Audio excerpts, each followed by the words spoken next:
Il n'y a pas si longtemps, manger de la viande était encore exceptionnel pour beaucoup d'entre nous. On réservait la pièce de bœuf ou la volaille rôtie au repas familial du dimanche. Le plat de viande était alors signe de fête, signe de réjouissance. En ce temps-là, vaches, cochons, moutons, volailles, animaux de la ferme, que nos livres d'images nous rendaient familiers, étaient encore élevés selon des méthodes traditionnelles. Ils grandissaient normalement, à leur rythme, se reproduisaient naturellement et vivaient en plein air, broutant l'herbe verte, pataugeant dans la boue. Et bien qu'ils soient élevés pour être mangés, on respectait leur nature d'être vivants. Aujourd'hui, nous mangeons de la viande 2 fois par jour, midi et soir. Et pour satisfaire notre appétit carnivore, nous avons inventé l'élevage industriel.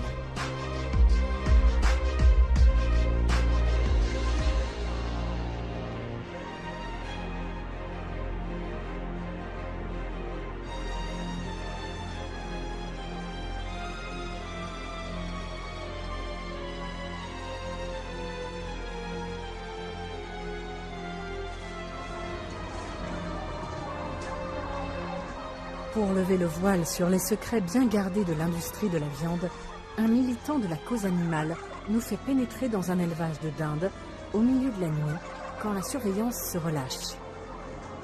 C'est l'heure où l'on rassemble les volatiles pour les mener à l'abattoir.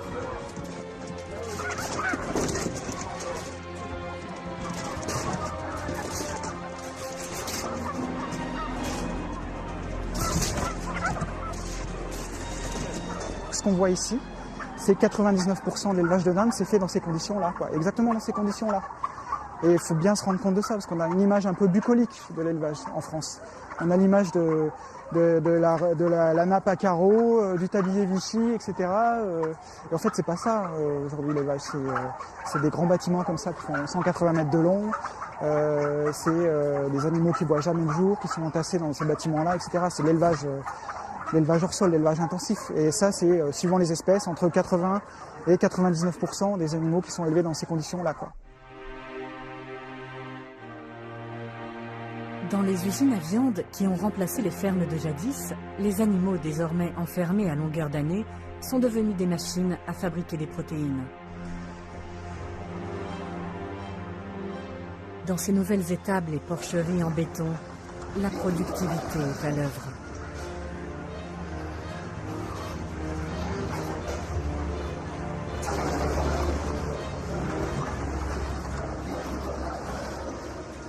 C'est à l'âge où ils sont méfiants. Hein.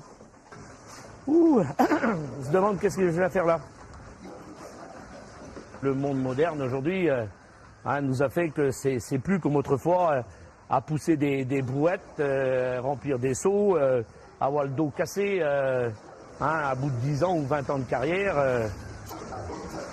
Là, on développe une longe très large, hein, donc c'est pas un cochon mince. Hein. Donc là, les côtes de porc seront bien développées. Puis regardez, bon, au niveau jambon aussi, c'est important, quoi.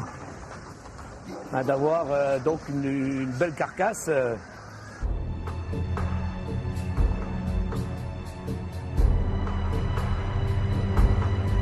Aujourd'hui, on produit 5 fois plus de viande dans le monde que dans les années 50. Préconditionnée, emballée sous vide ou surgelée, la viande a envahi les étalages des supermarchés. Elle est désormais omniprésente.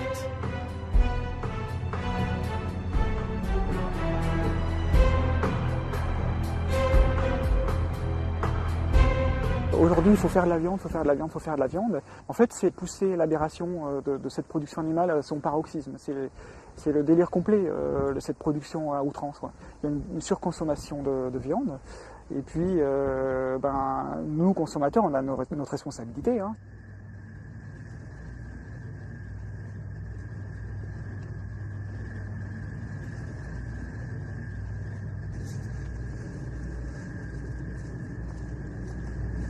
Aujourd'hui, les gens veulent manger du beefsteak et du rôti tous les jours. En fait, c'est dimanche tous les jours maintenant, au niveau de la consommation. Et donc on leur a fourni cette marchandise à un moindre prix, à un moindre coût. On ne fait plus la différence entre le repas du week-end et le repas de la semaine, ou un repas festif et un repas classique, quoi. Allez, fit. Allez, toi, la petite, là. Allez, va la Fifi. Allez. Allez, hop. Conçu tout d'abord pour répondre à la pénurie de l'après-guerre, l'élevage intensif a fini par créer l'abondance en réduisant les coûts de fabrication.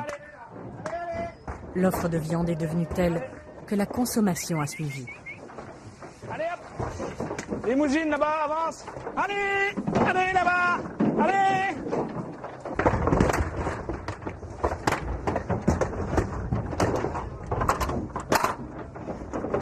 Allez, c'est bon.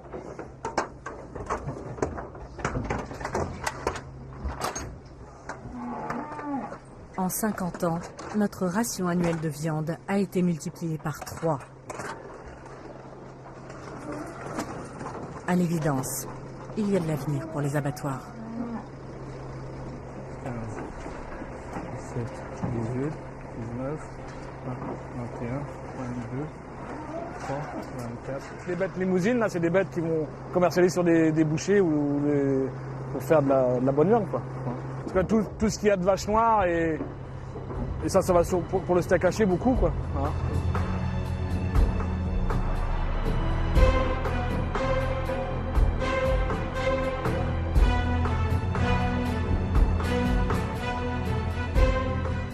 Pour produire autant de viande, il faut tuer beaucoup d'animaux.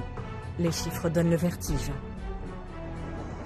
En France, 1 milliard d'animaux sont abattus chaque année.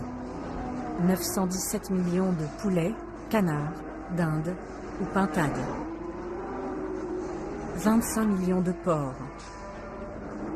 5 millions de bœufs, vaches, veaux et génisses.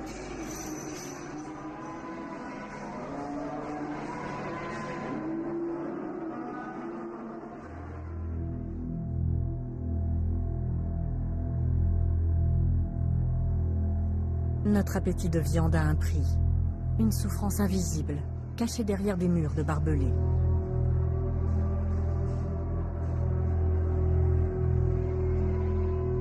Un site sur vidéosurveillance. On le voit pas trop, mais... Dans les abattoirs, une seule loi, celle de la rentabilité. La viande, c'est pas un produit banal, c'est la chair d'un animal qui était vivant, et puis là, en fait, on va interrompre sa vie là-dedans.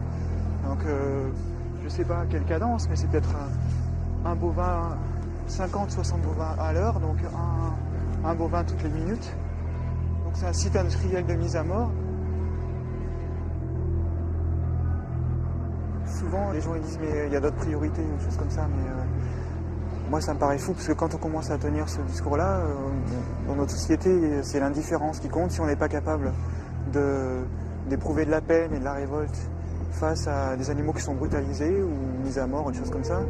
Enfin, pour moi, ça dénote d'un problème dans notre système moral, quoi.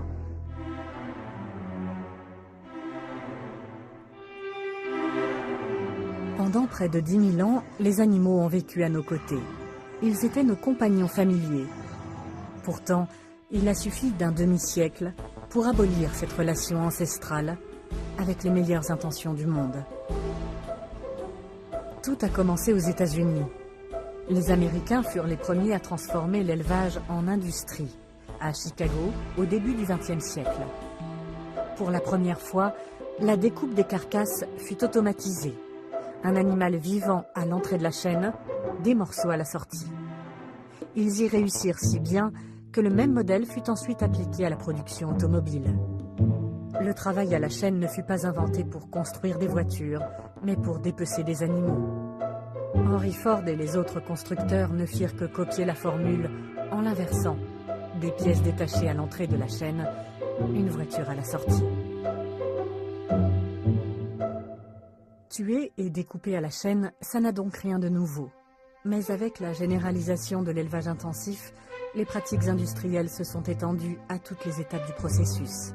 Les salles d'engraissement des porcs témoignent de cette productivité poussée à l'extrême. On est dans une dynamique de développement. Pourquoi aujourd'hui telle industrie décide de se développer? Pourquoi tel abattoir décide de se développer? Pourquoi telle fabrique d'aliments décide de se développer? Pourquoi Renault décide de se développer? Convaincus de la validité du modèle qui leur a été proposé et qu'ils appliquent depuis longtemps, les éleveurs ne se comportent plus en paysans, mais en entrepreneurs. tout ce qui sort du bâtiment est pesé. Ce qui nous permet de connaître nos performances, savoir si ça a bien poussé, si ça a bien transformé les matières premières. Et en plus, ils sont pesés case par case. C'est-à-dire que là, dans l'autre hôtel où ils vont aller, on connaîtra leur poids.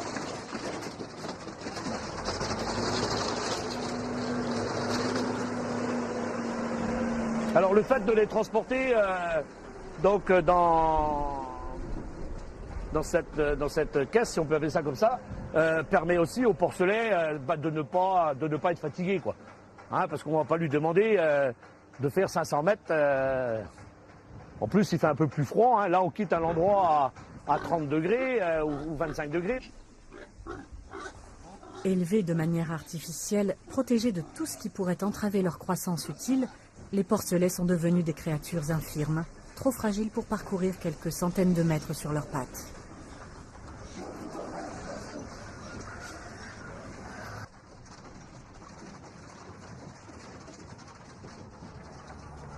Les producteurs de volailles, eux, ont réglé une fois pour toutes les problèmes de transport, en poussant le confinement des poules à son paroxysme. Oubliez la ferme et sa basse-cour. Elles passent maintenant toute leur courte vie dans le même hangar. Ici, c'est le bâtiment qui contient les poules. C'est un bâtiment qui fait 88 mètres de long sur 15 mètres de large. Donc il y a 5 rangées de cages sur 8 étages, sur 8 niveaux, avec un plancher intermédiaire. Donc c'est des cages qui font 3 mètres de longueur. Donc, et dans ces cages de 3 mètres de longueur, on met 25 poules.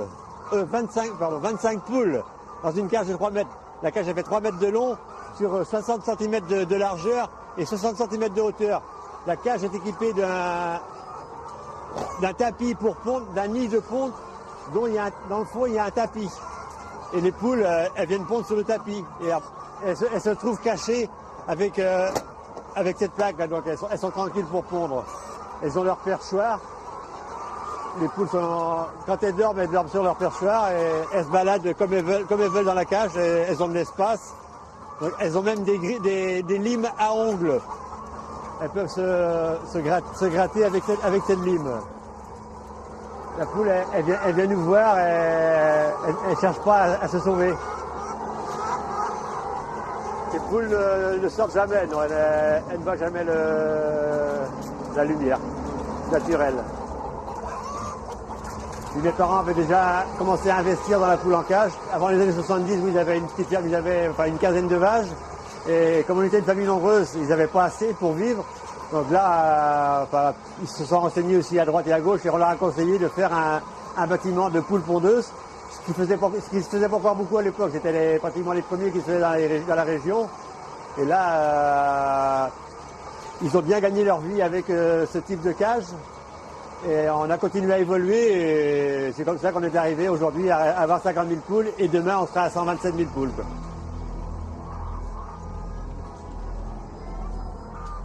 Les éleveurs sont manifestement fiers de toute cette technologie, symbole de leur réussite. Leur métier s'est considérablement modernisé. Mais on ne peut s'empêcher de penser que certaines innovations poussent peut-être un peu loin la notion du confort dont jouissent les braves vaches laitières.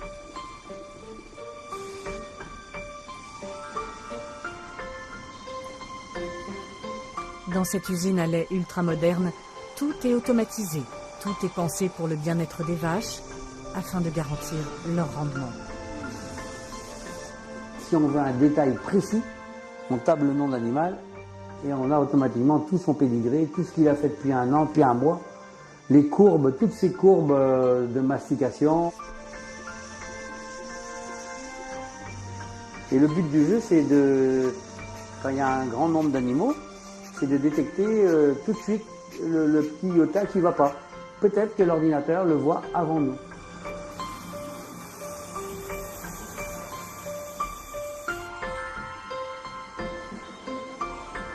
Les vaches n'ont même plus à mettre le mufle dehors pour voir le paysage. Alors voilà, là il y a un petit moment où c'est que la météo est un petit peu plus favorable. On se permet de leur donner un petit peu une vue vue sur le plan d'eau, vue sur la nature. Elles sont contentes, on les voit d'ailleurs qui regardent dehors. On voit les vaches qui regardent.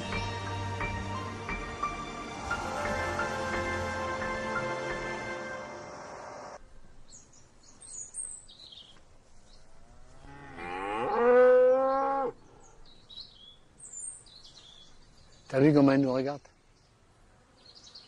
Malgré des performances économiques indéniables, certains éleveurs ont pourtant abandonné le modèle de l'élevage industriel.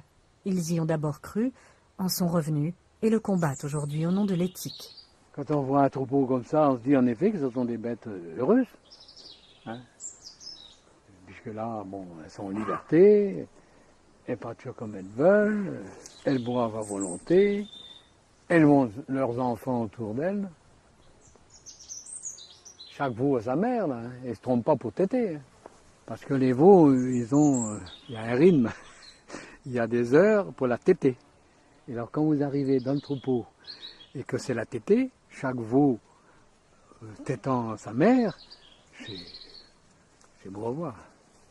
C'est beau à voir.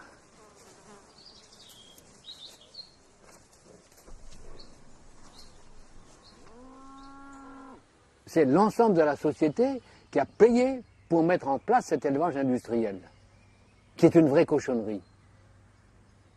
Et pendant des années, personne n'a rien dit.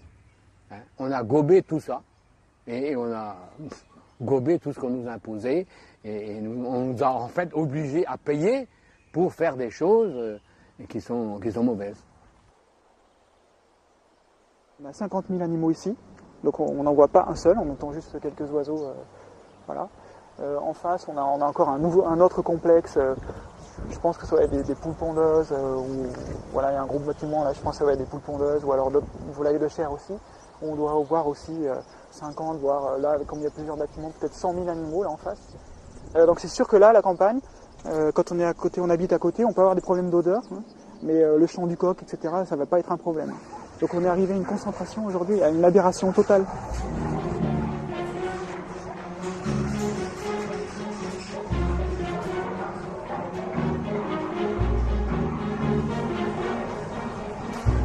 Cette aberration à laquelle nous sommes confrontés est le fruit de choix politiques mis en œuvre il y a plus de 40 ans. En 1966, sous l'impulsion d'Edgar Pisani, alors ministre de l'Agriculture, est votée une nouvelle loi. Conçue pour répondre aux besoins alimentaires de la population, elle ouvre la voie à l'élevage industriel et fait de la Bretagne un acteur clé de cette révolution. La Bretagne a aussi des facteurs très positifs. Son climat, l'essentiel de son sol, ses communications maritimes. La première conclusion qui résulte de notre entretien, c'est que la Bretagne doit se considérer comme un immense atelier de production de viande et de lait, et doit avoir tendance à produire des végétaux pour qu'ils servent à la production de viande. Pendant ce temps, à l'INRA, l'Institut national pour la recherche agronomique, les chercheurs sont investis d'une mission: fournir à l'agriculture française les moyens de se transformer. Ils se mettent en quête de solutions scientifiques pour que les animaux produisent plus de viande, plus de lait, plus d'œufs. Ils introduisent l'utilisation des hormones et des antibiotiques, une pratique qui se généralisera par la suite. En toute bonne conscience, les chercheurs vont favoriser la création d'une industrie qui va condamner les animaux à une vie aussi brève que morose. Les fistules sont ainsi un livre ouvert sur les mystères de la genèse de nos plats favoris. Pour ce technicien, la panse d'un bœuf est une source de savoir dans laquelle il puise abondamment. Il n'y a pas de trucage. Le technicien a bel et bien créé une ouverture dans le corps de la vache. Par ce hublot, il peut ainsi prélever de la matière directement dans l'estomac de l'animal pour étudier sa digestion. Si la fistule est un livre de leçons de choses, eh bien disons qu'il s'ouvre facilement et qu'il est quelquefois plus difficile de le refermer.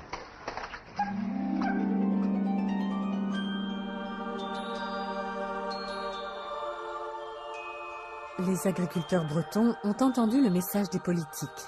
Et c'est toute une région qui s'est mise alors au travail, avec des résultats au-delà de toutes les espérances. Allez.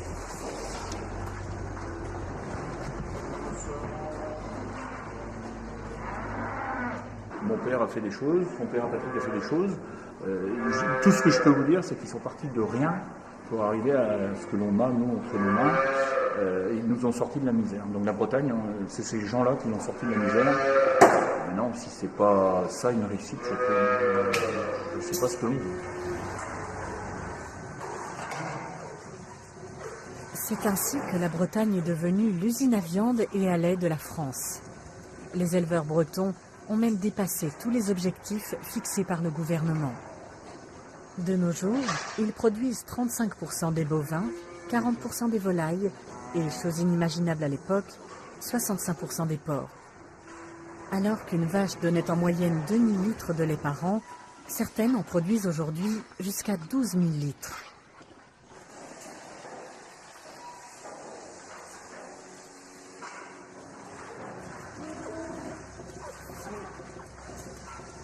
Voilà, on est dans la société, on évolue, on se modernise, on a des outils de travail qui sont modernes.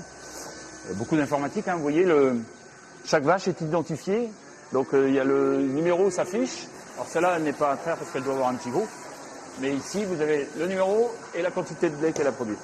Ici, j'ai en face, c'est la 74, donc son numéro s'affiche. On avait la première va rentrer là, c'est la 62.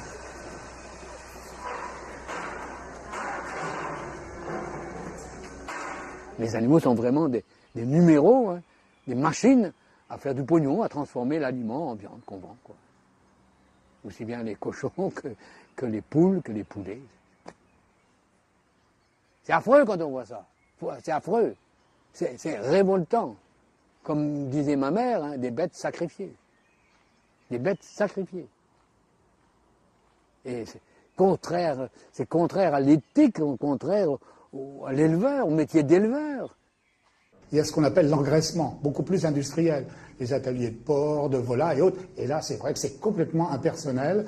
Et la relation de l'homme avec l'animal n'est pas la même. Même si il y a toujours l'exigence de bonnes relations, au sens de confort, entre guillemets, parce que il faut bien être clair quand on a dit des fois les éleveurs ne traitent pas bien leurs animaux, c'est faux. Alors, il y a toujours des exceptions. C'est faux parce que si un animal est heureux, entre guillemets, il peut être plus productif, il s'intègre beaucoup plus dans le circuit de production. Un animal, entre guillemets, battu ou malheureux, mal logé, mal aéré, n'est pas non plus productif. Ici, nous avons la 22-31, 20-62, 23-82, 20-74. Derrière, 23-18. Et si on prend tout au fond, là-bas, nous avons la 22-18.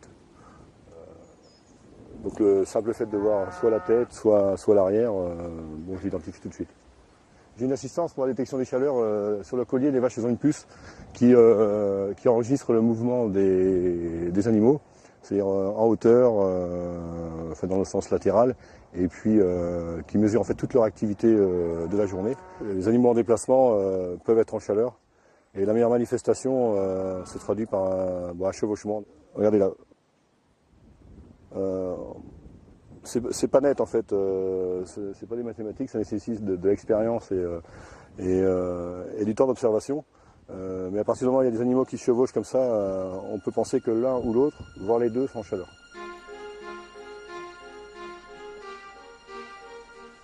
Toujours par souci d'efficacité, on n'accorde plus aux animaux le droit de se reproduire naturellement. Trop long, trop aléatoire.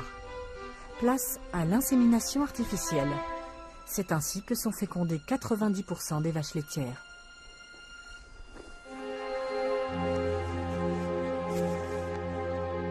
À gauche, c'est D'Artagnan. À droite, c'est Chéri Bibi. Ces deux pastilles de quelques millimètres de diamètre représentent 2 taureaux, 2 parmi les meilleurs du monde. Ces quelques gouttes de sperme congelé représentent le meilleur d'eux-mêmes et leur garantissent une belle descendance de 100 000 veaux.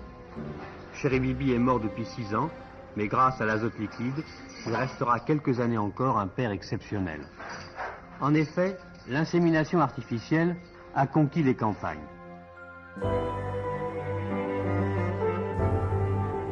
Le Chéri Bibi du XXIe siècle s'appelle Joko Bene. Ce taureau de 16 ans est une star internationale, un géniteur exceptionnel. Son sperme a déjà enfanté plus de 200 000 vaches laitières à travers le monde. Et aussi quelques taureaux dont les qualités de géniteurs n'ont rien à envier à celles de leur père.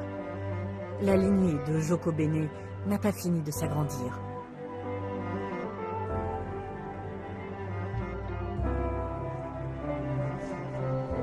Joko Bene appartient à une coopérative qui commercialise son précieux sperme.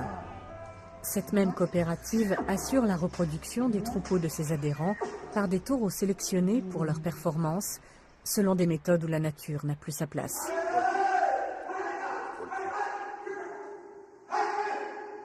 Donc l'objectif que l'on a ici, ça va être d'exciter les taureaux de façon à récupérer toute la semence qui est dans les testicules et qui va nous permettre de faire de la semence avec laquelle on va inséminer les vaches.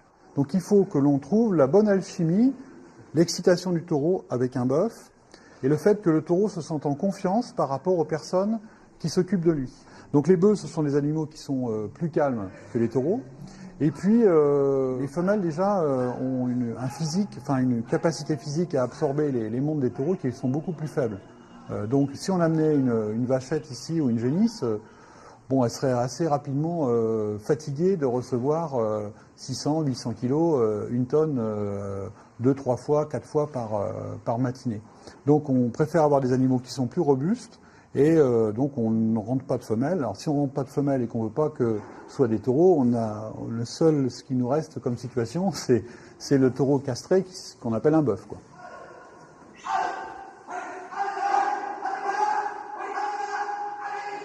On a des collègues qui utilisent ce qu'on appelle des vaches mécaniques, c'est-à-dire au lieu d'avoir des bœufs, ce sont des montoirs métalliques avec une peau de vache dessus. Bon, nous on considère qu'on a des meilleurs résultats en restant avec des animaux. Donc ça va être un jeu relativement subtil où on va repérer lorsque l'on fait tourner le bœuf et que le taureau suit, si le taureau il est vraiment intéressé par le bœuf. Et on le sait assez rapidement. Et s'il n'est pas intéressé par le bœuf, au bout de quelques minutes, on va faire intervenir un autre bœuf, d'une autre taille, d'une autre race. Il faut changer la mise en scène, en fait. On est tout simplement dans une histoire de rapports animaux et qui se terminent par des rapports sexuels. Et il faut mettre en scène ces rapports sexuels.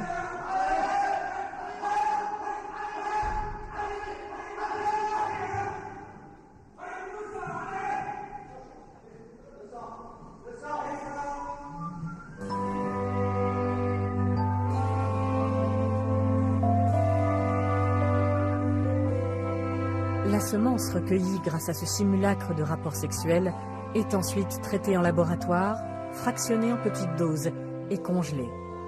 Chacune de ces mini-doses servira à féconder une femelle.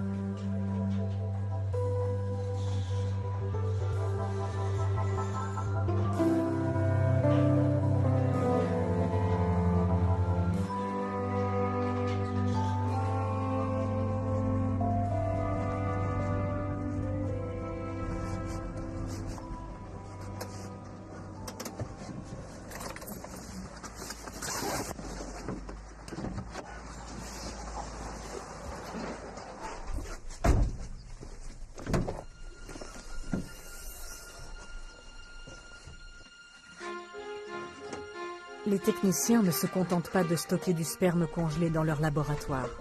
Ils assurent eux-mêmes l'insémination des vaches.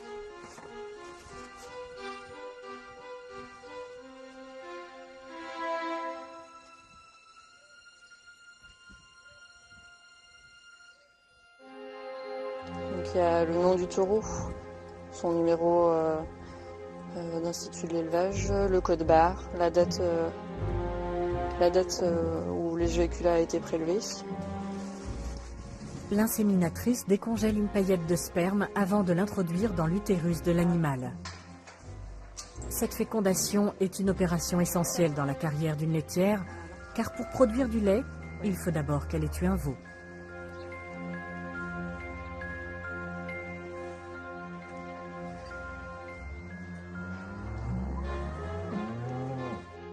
Alors Vexel en jaune, Vexelman.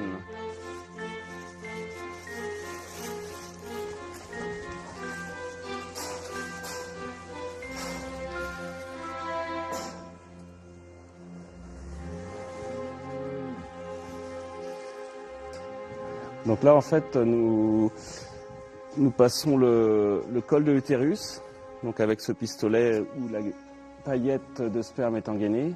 Donc le jeu consiste d'une main à prendre le col et de l'autre à tricoter un petit peu pour atteindre vraiment les cornes utérines. Donc la technique n'est pas du tout traumatisante pour l'animal. Hein. On voit bien qu'il ne bouge pas du tout.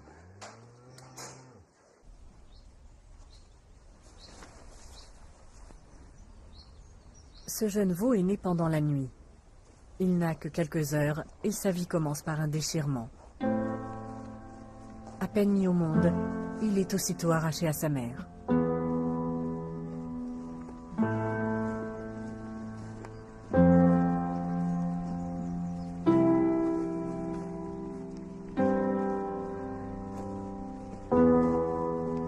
Pour des raisons économiques, il ne profitera pas du lait maternel, ne serait-ce qu'un seul jour. Sa mère est programmée pour produire du lait, pas pour nourrir des veaux, pas même le sien.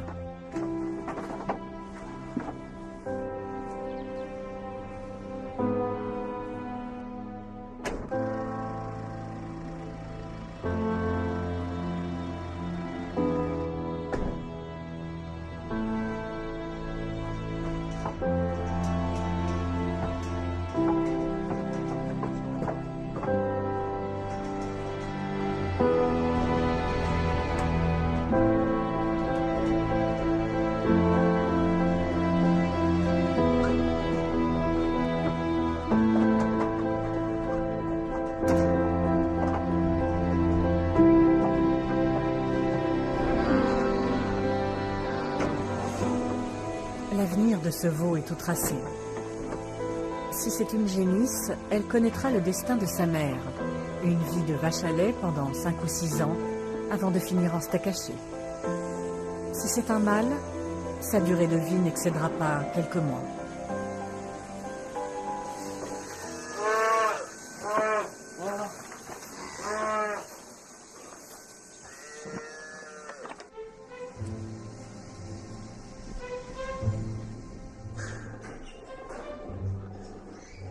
Dans les élevages de porcs, l'insémination artificielle est également la règle. Une fois inséminés, les truies sont enfermées dans d'étroites cages de fer qui leur interdisent le moindre mouvement pendant 3 mois, 3 semaines et 3 jours, le temps nécessaire pour mettre bas.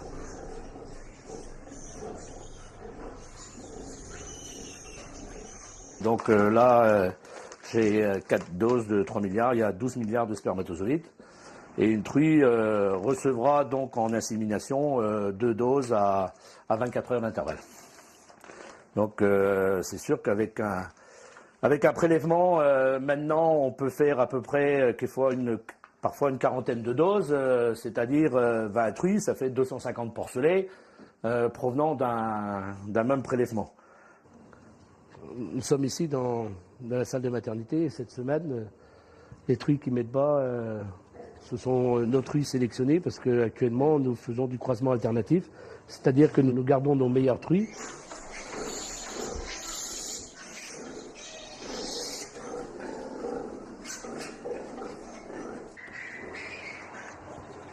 À 12h, elle avait 12, à 11h45, elle avait 9. Donc elle a démarré à 10h, elle avait 2, à 10h40, elle avait 3 et voilà, donc là, à 12h, elle avait 12, et puis maintenant, il y a 3, et 3, 6, et 3, 9, 12, 13, 14, 15. Allez, on va sécher plus rapidement, on va intervenir, voilà, je coupe le cordon.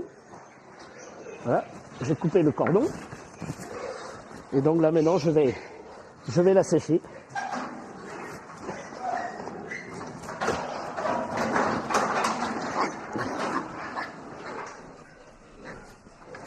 Il va suivre...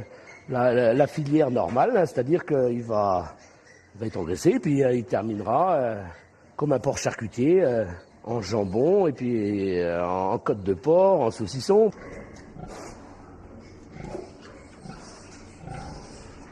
Et généralement, c'est 5-6 jours après le sevrage que les truies viennent en chaleur.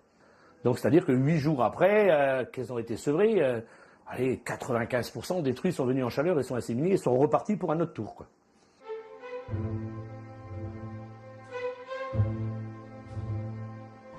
Il suffit de prendre la fiche individuelle qui suit la truie en permanence pendant sa carrière. Hein, on se rend compte que la truie qui est là est arrivée à sa 3e portée. Hein, la truie qui se trouve ici est à sa 7e portée. Hein, la truie qui est là est à sa 4e portée. Et là, c'est sa 7e portée. Elle fera peut-être une 8e portée. Mais généralement, après 8 portées, elles sont réformées. Hein, et c'est des nouvelles qui arrivent.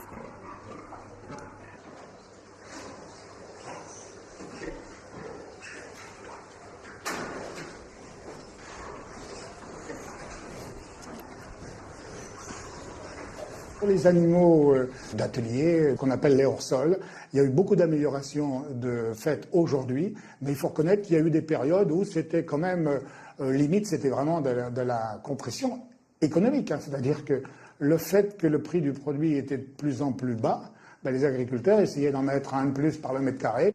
Et les truies, je vous dis pas, alors, les fameuses truies. Au début, il était attaché, ensuite, il était en 4 barreaux comme ça. Là. Alors la truie, elle est là. Elle ne peut pas s'allonger, elle peut être debout ou coucher comme ça. Et elle est toute la journée devant la barre qu'il y a devant l'eau, am. Mais c'est affreux! Pour avoir vu ça une fois, pour être écœuré pour la fin de ses jours. C'est des camps de concentration pour animaux. J'enfonce le clou, ce sont vraiment des camps de concentration pour animaux. Ces élevages industriels. Il faut se lever matin pour imaginer ça. Et c'est ma génération qui a mis ça en route. Pas de quoi être fier. C'est pas parce que les animaux sont concentrés dans des espaces bien aérés, bien nettoyés et autres, que le traitement des animaux n'est pas bon. C'est-à-dire que c'est pas la concentration qui fait non plus le comportement avec les animaux. Alors évidemment, c'est peut-être pas naturel d'avoir une concentration d'animaux en porc, en volaille ou ailleurs. Mais là, moi je m'adresse à la société. La société, elle veut quoi comme nourriture? Elle veut payer quoi pour son alimentation?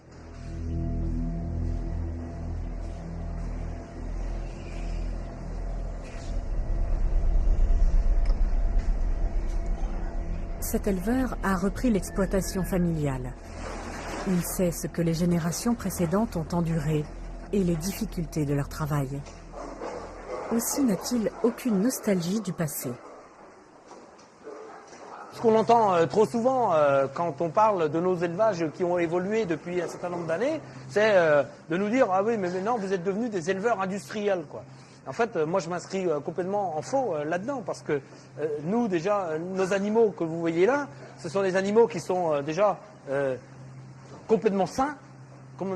Ils sont donc élevés, donc sont nés d'abord sur l'élevage, ils sont élevés ici avec nous, on leur met la nourriture dont ils ont besoin au quotidien, on les soigne s'il y a besoin, et donc moi je considère qu'ils sont complètement de nature, mes cochons, quoi.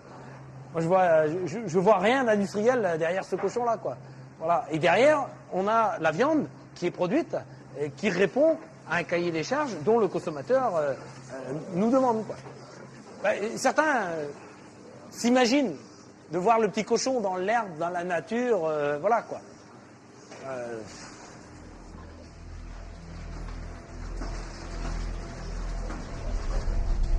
Pendant les 8 mois que dure leur courte vie, 95% des porcs d'élevage n'auront jamais l'occasion de se rouler dans l'herbe, ni la chance de respirer un autre air que celui du hangar où ils sont nés.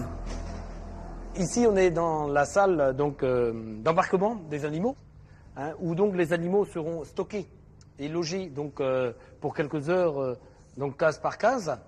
Tous les animaux seront douchés avec la rampe d'arrosage qui est au-dessus, et le chauffeur et le camion se mettront à dos là, pour embarquer en fait, le lot de porcs qu'on aura présenté sur le quai d'embarquement. Et donc ce sont des porcs qui sont enfin aptes pour partir vers l'abattoir.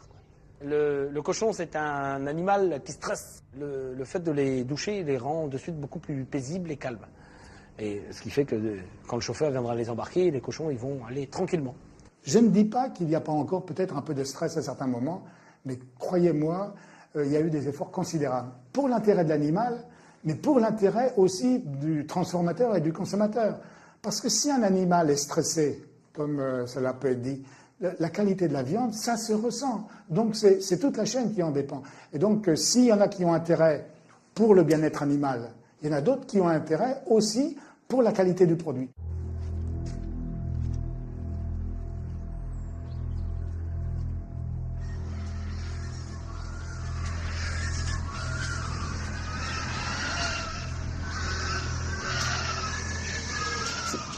C'est dingue la résistance qu'ils mettent à descendre. Je peux aussi vous imaginer, quoi. Ils reviennent dans le camion, quoi. Il est obligé de les taper pour les faire descendre. Oh, la résistance qu'ils mettent. Ils ont qu'un choix, quoi, c'est redescendre. Enfin, il n'y a qu'un chemin et ils comprennent bien que...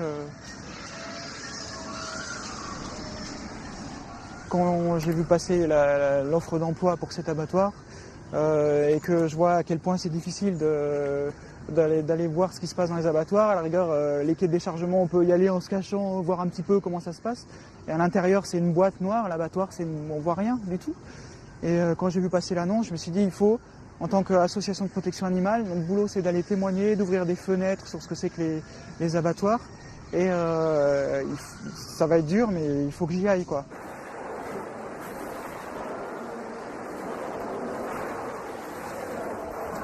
Je me suis dit, il faut que je prenne une caméra, parce que si j'écris un texte, si je témoigne, on va dire, c'est une parole de quelqu'un de la protection animale, qui est sensible ou je ne sais quoi, ça pouvait être une parole contre une autre. Et les images, on ne peut pas tricher avec les images, quoi. Moi, j'ai pas fait de la reconstitution dans l'abattoir.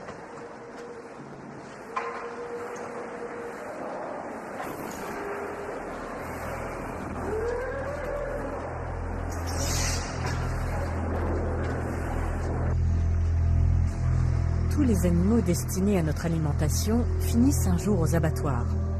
Mais cette réalité, les industriels du secteur préfèrent l'occulter. Dans l'esprit du consommateur, la viande ne doit surtout pas être associée à la cruauté et à la violence de l'abattage.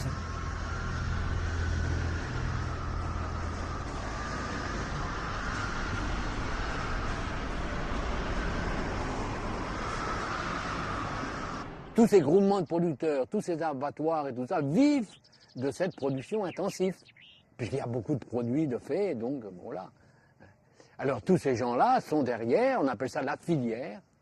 Et cette filière, tient à cet élevage intensif, puisque c'est ça qui les a mis en place et qui les a fait vivre.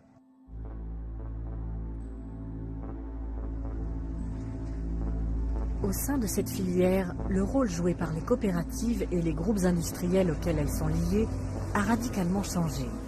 À l'origine, les coopératives fournissaient du grain et apportaient assistance et conseils aux éleveurs. Mais progressivement, sous l'effet de l'industrialisation croissante du secteur de l'élevage, cette relation a évolué vers une forme de dépendance qui prive l'éleveur de son autonomie. Devenus de simples sous-traitants, les éleveurs sont pris dans une course à la performance et soumis à la loi du profit.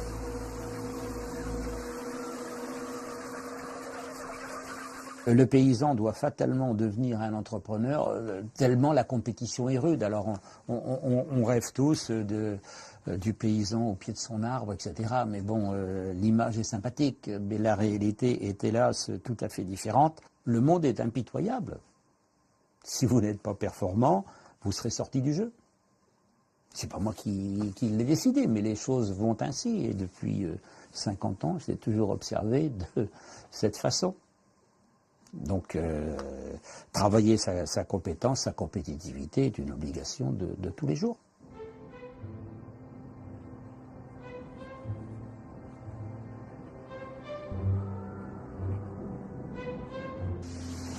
Donc les céréales sont stockées à l'intérieur de ce bâtiment. Là nous avons donc 2 cellules de 500 tonnes de blé. Ici nous avons 2 autres cellules de 500 tonnes d'orge. Une cellule de 250 tonnes d'orge encore à côté. Là nous avons 3 cellules de 100 tonnes de blé qui peuvent être mises aussi en orge, ça dépend comment on est à la récolte. Nous allons mettre après aussi des acides aminés essentiels, de la lysine, de la méthionine, de la thréonine. Nous allons mettre en plus un complexe vitaminique, donc vitamine A, D, 3, et vitamines du groupe B, du groupe E. Et tout ça fait partie du calcul d'un prix de formule. Mais si on ne les met pas, il n'y aura pas de croissance. Le cochon, il fera du gras comme ça, il mettra 2 mois de plus à pousser, et résultat des courses, ça ne passera pas financièrement, quoi. Voilà, donc 13 cochons par case, 26 cochons sur une hoche. Il fut un temps où pour les cochons, tout était bon. Ce n'est pas pour rien qu'on les dit omnivores. Ce sont maintenant des omnivores sophistiqués, très sophistiqués. Moi, je pars aujourd'hui d'un principe, je ne sais même pas si les porcs ne sont pas mieux nourris que les humains, parce qu'effectivement, les rations sont faites avec des nutritionnistes et elles sont imposées. Tandis que nous avons encore le droit de choisir ce que l'on veut bien manger. Les combinaisons de céréales et de protéines destinées aux animaux de l'élevage industriel sont le fruit de recherches en laboratoire. Car il ne s'agit plus seulement de nourrir les animaux. L'objectif est d'obtenir une croissance maximale en un minimum de temps. Ce n'est pas tout à fait la même chose.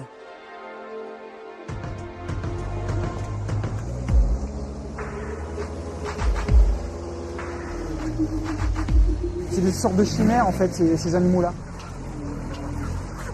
C'est des animaux qui ont été sélectionnés génétiquement pour grandir très très vite. Et donc il y a les muscles qui grandissent, la viande en gros, et les autres organes comme le cœur, le poumon a du mal à suivre la croissance du poulet.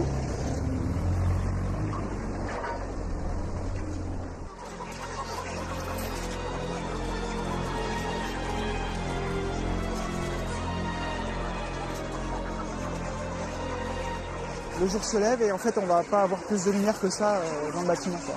Et puis de toute façon même ici dans le bâtiment on voit qu'il n'y a que des petites ampoules pour éviter que les animaux ils se déplacent trop, ils perdent trop d'énergie et qu'ils grandissent moins, du coup ils grandissent moins vite, quoi. Et puis il y a des pattes de chaque côté comme ça qui sont écartées, quoi. C'est un poulet qui n'arrive plus à marcher donc il a les pattes donc on va pouvoir l'attraper pour le mettre dans les caisses mais celui-là il se déplace pas, quoi.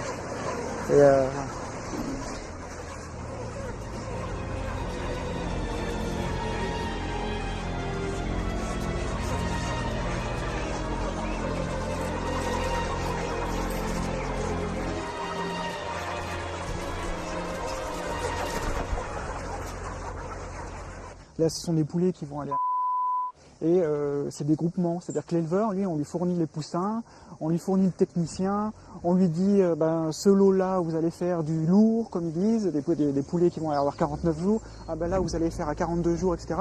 En fait, les éleveurs, ce sont des ouvriers pour des groupements, pour de l'industrie agroalimentaire.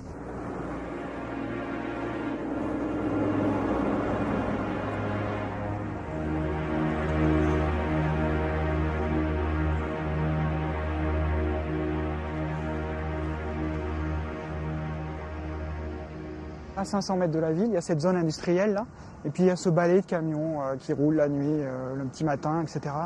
et qui font des allers-retours, mais ça, on en a très peu conscience, quoi. Quand on fait ses courses en supermarché, etc., on a peu conscience de ce qu'il y a derrière, quoi, le volume et puis l'industrie qu'il y a derrière et ce que ça représente, quoi.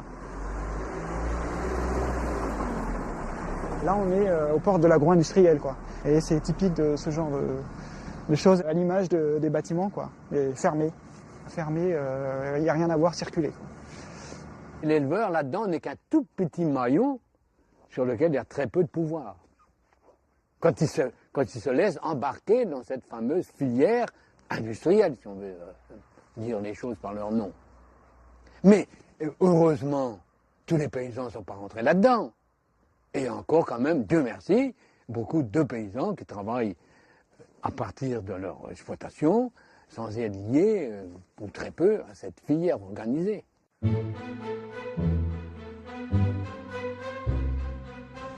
Certains éleveurs refusent d'appliquer les méthodes standardisées imposées par l'élevage intensif. Ceux-là ont choisi de se tenir à distance d'un système qui ne garantit pas, à leur sens, la qualité des produits. On est dans un système de production beaucoup moins intensif que dans le système de production industrielle où on fait des poulets de 35 jours. Donc c'est pas du tout la même chose, c'est pas les mêmes souches, ce sont des poulets qui poussent doucement, une alimentation qui n'est pas la même à base de céréales. En fait c'est de la haute qualité, c'est un poulet pour la consommation au niveau des familles, quoi. Il faut que tous les citoyens puissent arriver à déguster. Et mieux vaut consommer moins mais bien que de répondre aux attentes de l'agro-industrie qui voudrait effectivement faire en sorte qu'on s'habitue aux produits basiques. Et ça, c'est vraiment ridicule. Quand le soleil ne rentre pas dans une maison, c'est le docteur qui rentre. Et j'ai envie de dire, dans ces bâtiments plein air ou semi-plein air, mais au moins extrêmement ensoleillés, la première chose, ce sont des animaux qui sont élevés dans des conditions quand même le plus correctes possible.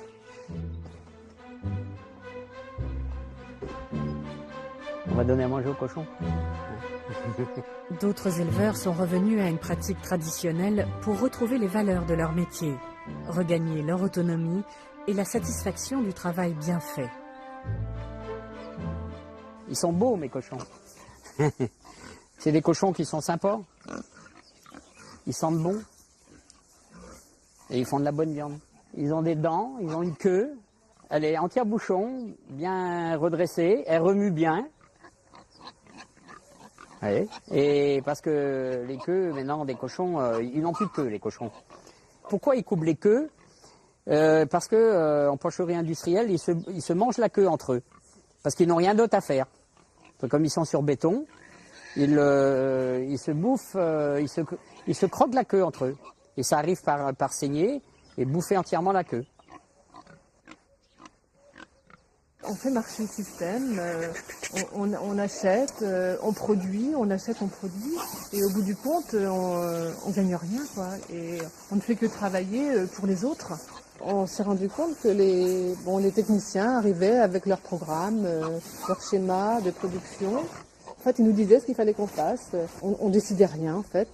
Et pareil pour nos cultures, ils arrivaient avec leur programme, il fallait traiter avant la culture, pendant la culture, après la culture. Au début, on les a écoutés, mais en fait, quand on s'est très vite rendu compte que ça ne profitait qu'à eux dans l'histoire. Donc, on avait l'impression un peu de se faire griser, quoi. Oui. Les paysans se sont retrouvés à faire des cultures de maïs sur maïs pendant des années, et on le voit encore. Quand on parcourt la campagne, sur les routes, quand on roule, on voit du maïs tout le temps, du maïs. Mais on voit plus que ça. Donc c'est pas normal, on n'a plus de diversité au niveau de l'alimentation de nos bêtes. Le maïs présente bien des avantages pour l'industrie agroalimentaire, d'autant que les éleveurs sont devenus des clients captifs. Non seulement ils doivent se procurer les semences plutôt coûteuses, mais ils doivent aussi acheter toutes sortes de produits afin de protéger leur culture et d'en accélérer la croissance. Ils doivent aussi surtout le compléter par des produits protéinés comme le soja d'importation qui favorise la croissance des bêtes. Peu importe qu'ils soient destinés à produire de la viande, du lait ou des œufs. La plupart des animaux d'élevage sont aujourd'hui soumis à un régime alimentaire à base de maïs et de soja. Ça, c'est la luzerne. C'est de la paille. Et du maïs, quoi. Mais on ne peut pas faire que avec ça. On est obligé d'ajouter soit du lin ou soit du soja.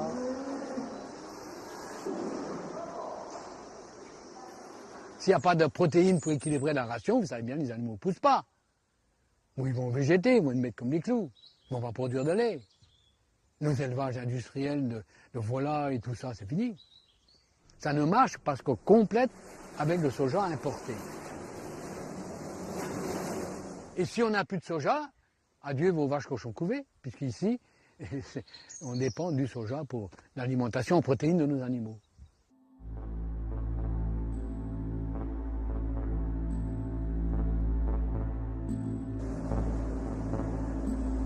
Cette association du maïs et du soja importé a révolutionné l'élevage industriel et lui a permis de prendre un essor fantastique. Il faut bien voir qu'en Europe, et même en France, ce qui est un comble, on est dépendant à 75%, je dis bien les aux 3/4, de l'alimentation en protéines de nos animaux dépendants de l'Amérique, USA ou Brésil. Vous vous rendez compte ? 75% des protéines nécessaires à nos animaux viennent de ces pays-là.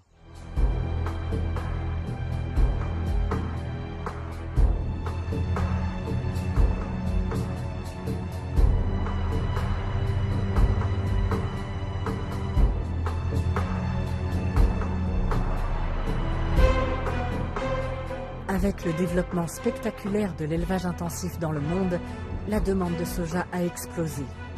Pour y répondre, il faut sans cesse trouver de nouvelles surfaces à cultiver, au détriment des forêts. Notre consommation de viande conduit ainsi à la déforestation de régions entières, comme au Brésil, où l'on détruit la forêt primaire et ses écosystèmes pour y cultiver du soja sur de gigantesques exploitations. Les plus importantes peuvent couvrir jusqu'à 50 000 hectares, 5 fois la surface de Paris.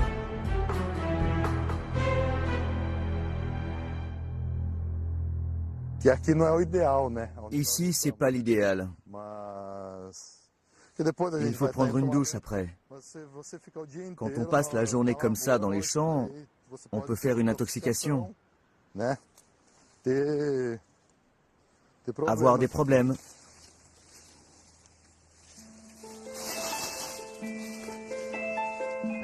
Produire du soja sur des terres où s'élevait naguère une forêt tropicale ne va pas de soi. Il faut utiliser des doses massives de pesticides, d'herbicides et toutes sortes de produits pour éradiquer mauvaises herbes, insectes et autres parasites. Ce n'est pas sans conséquence sur l'environnement, ni sans effet sur la santé des populations locales.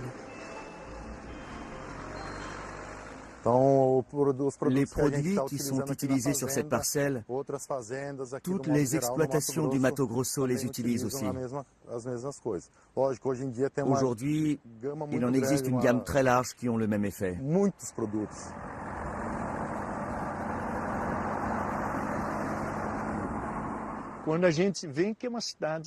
Quand ils répandent leur poison par avion, ça ne tombe pas que sur leurs plantations. Ça tombe aussi dans l'eau et sur nos têtes. Ce sont des groupes comme qui financent ça. Que ce qu'on boit ou qu'on mange soit contaminé, ils s'en moquent. Ce qui les intéresse, ce ne sont pas les individus. C'est le profit qu'ils tirent de ces champs. Leur projet est tout bonnement diabolique. Pour augmenter encore les rendements, les vendeurs de semences de soja ont inventé le soja transgénique, le soja OGM. Son principal avantage est qu'il résiste aux herbicides les plus toxiques, ce qui permet de pulvériser à outrance les surfaces consacrées à sa culture pour éliminer toute forme de végétation parasite. Une opération table rase aux conséquences néfastes pour l'environnement. Aujourd'hui,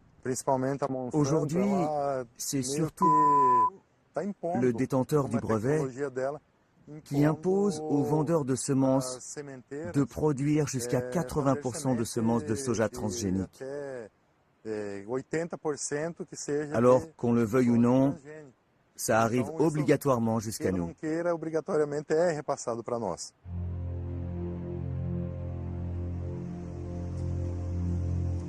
Ce soja transgénique qui sert à l'alimentation des animaux arrive dans nos assiettes à l'insu de beaucoup d'entre nous, consommateurs de viande ou de produits laitiers.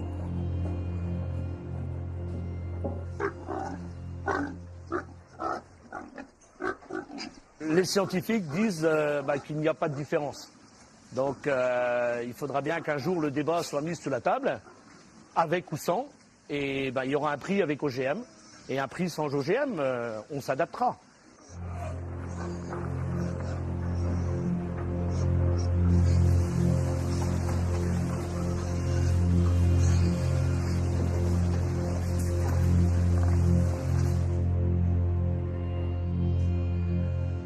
Pour l'instant, 90% du lait français est fait avec du soja.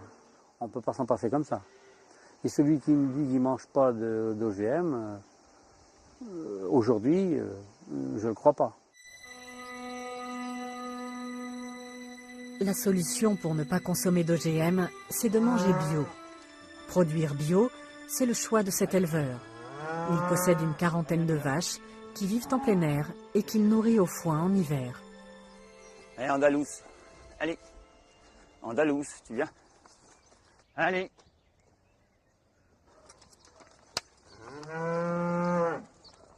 Allez. Chut. Allez.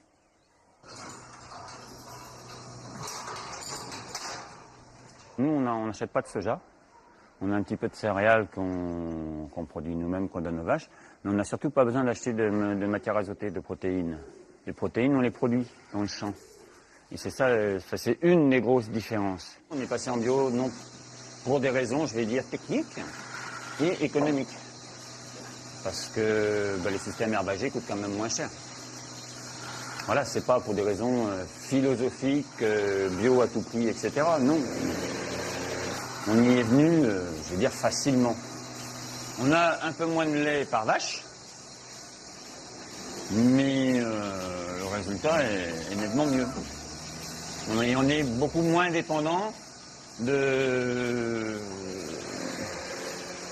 Au moins, on sait ce qu'on donne à manger à nos vaches. Parce que quand on achète, on ne sait pas trop, hein.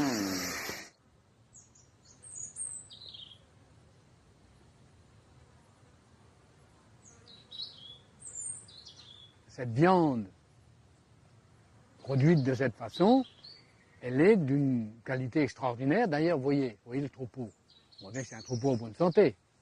Ces animaux, vous voyez la peau, tout ça, c'est fin, elles respirent la santé, ces bêtes-là. Vous voyez une bestiole comme celle-là. Bon.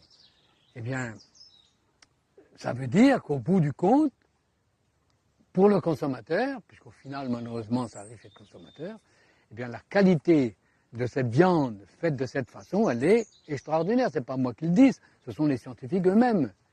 Ils ont comparé le lait et la viande de vaches qui sont nourries à l'herbe avec du lait et de la viande de vaches qui sont nourries au maïs fourrage et au soja, et ils ont montré que les animaux à l'herbe, les produits, c'est oméga 3. Donc la façon dont on nourrit les animaux, ça a une répercussion directe sur la qualité de ce qu'on mange au final. Facile à comprendre.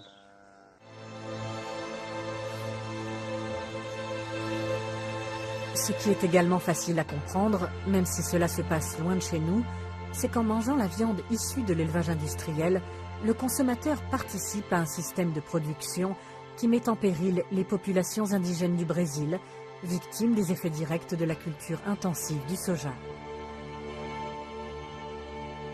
Aujourd'hui,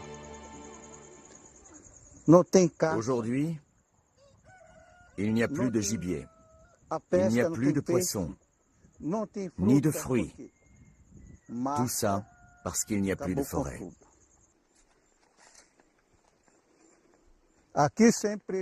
On est toujours en conflit ici, à cause de la déforestation.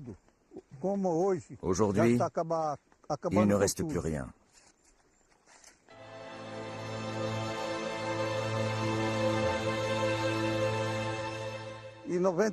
En 1995, ils ont commencé à défricher, à arracher les arbres avec des bulldozers, et ils ont planté du soja.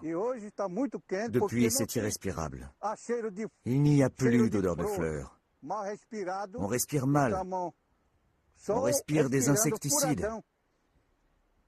Parce que les exploitants rajoutent des produits pour que leur plantation ne crève pas.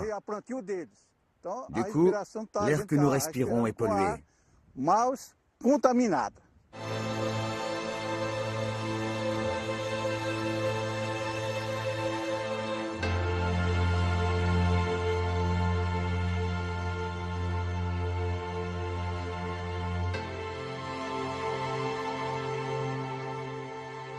La Bretagne, elle, est victime d'un envahisseur nommé maïs, avec, là aussi, des effets dévastateurs sur l'environnement.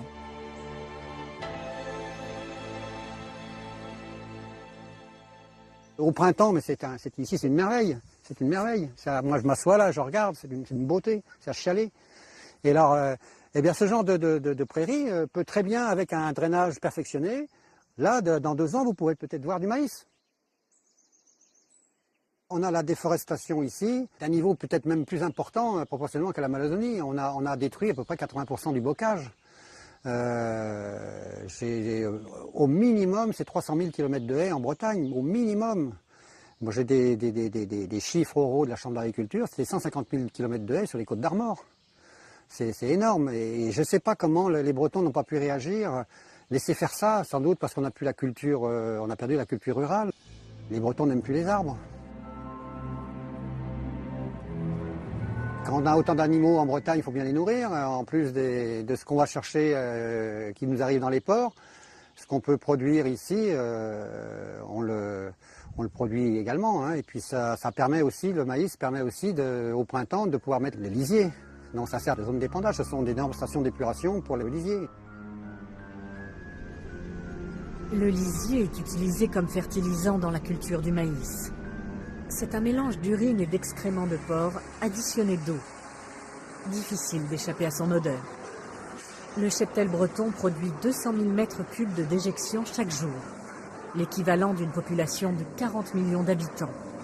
L'épandage massif de ces déjections animales utilisées comme fertilisants contribue à la prolifération des algues vertes. C'est une nuisance provoquée essentiellement par la forte teneur en nitrate de ces algues qui, lorsqu'elles se décomposent, produisent des gaz hautement toxiques pour les hommes comme pour les animaux. On ne peut pas considérer que les agriculteurs n'ont pas fait des efforts depuis quelques années. Une grande partie des ateliers de porcins sont aujourd'hui mis aux normes, donc ne rejettent pas dans la nature tous ces produits. Alors après, est-ce que les algues vertes, je ne veux pas dire qu'ils ne dépendent pas de ce que fait l'agriculture, mais il n'y a pas que ça non plus. Il y a aussi le changement climatique qui fait que les eaux sont plus réchauffées, qu'on va voir tout ça. Les Bretons sont de plus en plus nombreux à se mobiliser contre l'élevage intensif, quel qu'il soit, porc, volaille ou bovin.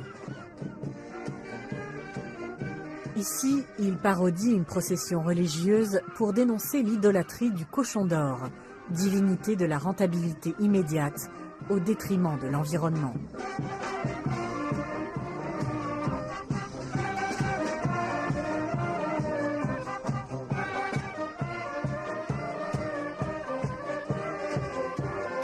Dites-vous bien que pendant plus de 25 ans, tous les lisiers produits en Bretagne ont été épandus sur le sol de l'exploitation, avec 4-5 fois les doses nécessaires pour les plantes. 4-5 fois les doses. Et donc le surplus, il n'y a pas de miracle, il s'en va soit dans l'air, et l'air est pollué, ou soit dans l'eau, et l'eau est polluée. C'était incontournable, c'était une loi physique, naturelle. Et la Vierge n'est pas venue de Lourdes faire un miracle pour les Bretons. Et voilà, le résultat, hein, c'est clair comme de l'eau de roche.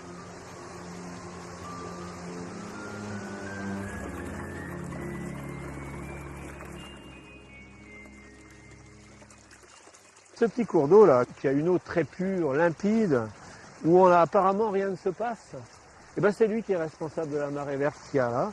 Parce que quelque part, même si ça ne se voit pas, il y a de la merde de cochon là-dedans. En fait, il y a des nitrates qui viennent des élevages, qui sont en amont sur le bassin versant qui alimente ce cours d'eau, c'est-à-dire tous les petits ruisseaux qui alimentent ce cours d'eau et qui filtrent l'eau, drainent l'eau qui passe dans les terres d'épandage de lisier.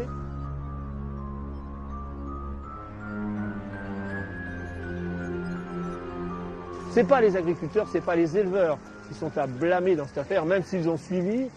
C'est leurs dirigeants qui ont imposé quelque part un développement sans accepter que l'on y mette les règles pour que ça fonctionne normalement, notamment en respectant l'environnement. Il y a une certaine catégorie de personnes qui de toute façon, par tous les moyens, parce que c'est le cas, essayent de casser en fait le modèle agricole que nous avons. Parce qu'ils considèrent que les nuisances, notamment algues vertes, sont dues à ce modèle agricole. À partir de là, ils disent « nous voulons pas d'algues vertes, n'ayons plus d'élevage ». Voilà. Alors que notre modèle agricole, c'est une réussite formidable. Ce n'est pas la réussite économique du modèle qui est aujourd'hui en cause, mais les conséquences imprévisibles de son application. Certains éleveurs sont convaincus que la course à la rentabilité n'est pas inéluctable, qu'un autre modèle est possible. D'autres estiment qu'ils n'ont pas le choix. La survie de leurs exploitations en dépend. On n'est pas à dire qu'on veut toujours faire plus, c'est optimiser le système dans lequel nous sommes. C'est surtout ça qui est important. Et pour l'optimiser, par exemple, pour accéder à toute la nouvelle modernité en fait de l'élevage, c'est clair qu'il faut aussi arriver à une certaine taille. On ne peut pas sinon y accéder. Et donc on restera en retrait. Hein, et sinon, je considère qu'à ce moment-là, on recule, quoi. Il y a une pression énorme en disant « Ah bon, vous voulez changer de système, mais attention, le chômage, on va fermer nos usines d'aliments, on va fermer nos abattoirs, etc. » Donc c'est du chômage en plus. Donc ça, c'est un argument dont on joue énormément toute la filière. Touchez pas à mes cochons, touchez pas à ma volaille, sinon c'est le chômage. C'est un sacré problème. Une fois que ça a été mis en route, ça ne liquide pas comme ça.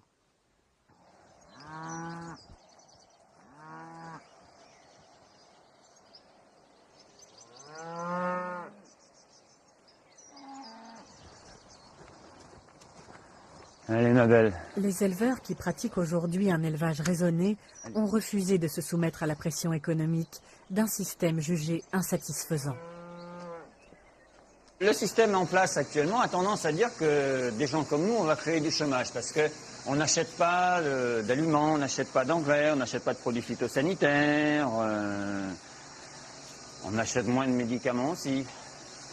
Mais en fait, le problème, c'est que si on n'achète pas d'engrais, si on n'achète pas de phyto, s'ils ne nous en vendent pas, on va quand même dépenser les sous que l'on va gagner. Ils nous vendront autre chose, c'est pas pour autant qu'ils vont se retrouver au chômage. Ils changeront de métier, c'est tout. Eh, dis donc, Verlaine.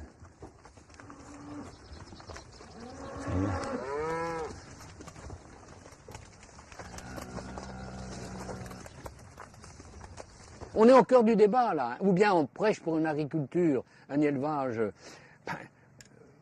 normal, ou bien on rentre dans l'élevage industriel, et à ce moment-là, on fait vivre toute une filière. Et c'est cette filière-là qui ne veut pas mourir. Pour sortir de l'impasse, il faudrait qu'un vrai changement s'opère, accompagné d'une volonté politique, aussi ferme et déterminée que celle qui a permis de mettre en place le système dans les années 60. De toute évidence, l'élevage industriel a encore de beaux jours devant lui. Dommage pour notre environnement pollué. Dommage pour les éleveurs qui se retrouvent coincés dans un système qui les dépasse. Dommage pour les animaux qui n'ont pas fini de souffrir, de leur naissance à leur mort. Alors, essayons au moins de changer nos habitudes, car si nous en sommes là aujourd'hui, c'est parce que nous mangeons beaucoup trop de viande, et de la viande à très bas prix.